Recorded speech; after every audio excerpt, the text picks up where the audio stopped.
Be ready. Start.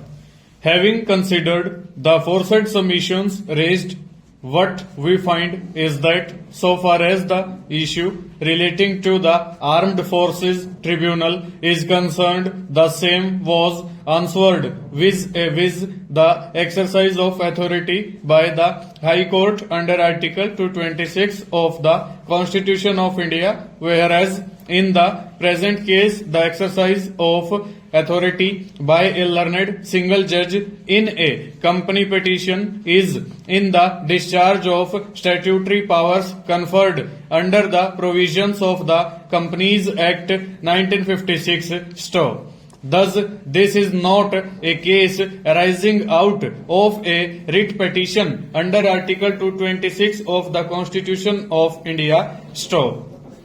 Nonetheless, the issue is that the power which is being exercised by the learned company judge is as a judge of the High Court and not of any inferior tribunal (STO).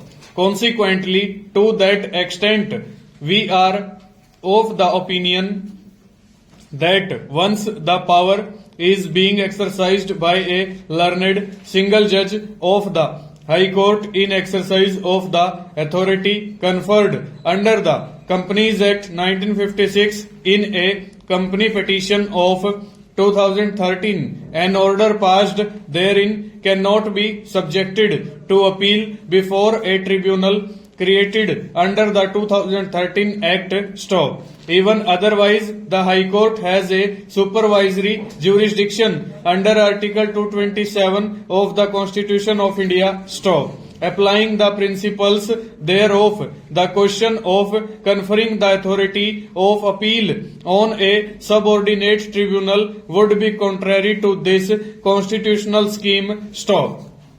The enforcement of Section 303 with effect from 15/12/2016 would not repeal the right or abrogate the right of a person to file an appeal against the order of a learned single judge in a company petition for which this court continues to have jurisdiction to decide the matter as indicated above, and in the present context, keeping in view the impact of the legal provisions pointed out herein above, stop.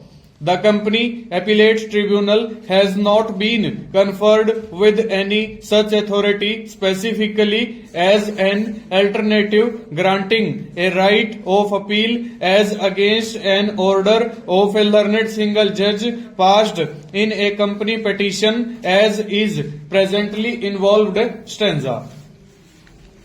In the absence of any such specific conferment of power on the Company Appellate Tribunal, the argument of Shri Shekhar that the powers statutorily granted under Section 483 of the Companies Act would stand impliedly revealed cannot be repealed. Stop. The doctrine of implied repeal, therefore, will have no application in view of the aforesaid background of the legislation, as no such express intention can be gathered from the same. Stop.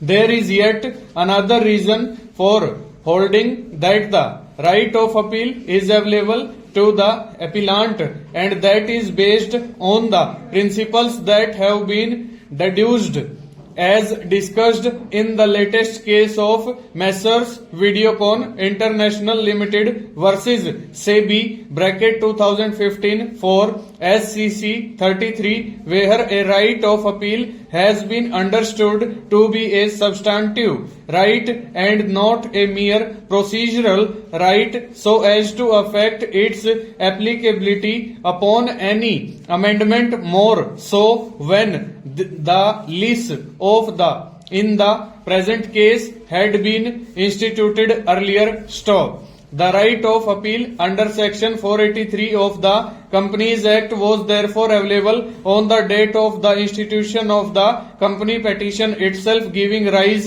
to this appeal. Stop. The forum of appeal as provided under section 483 of the Companies Act would not stand altered as no such provision in such a situation is contemplated so as to transfer the right of appeal before the Company Appellate Tribunal. Stop. Moreover, in the absence of any such provision denuding this court of its power to hear an appeal against an order passed by the learned company judge in the aforesaid background, we are of the opinion that the appeal is maintainable and we accordingly hold so. Stop. Having said so, coming to the merits of the case, what we find is that the attempt made on all previous occasions for seeking an injunction against the appellant has already witnessed 3 stages of the proceedings. Full stop. Over.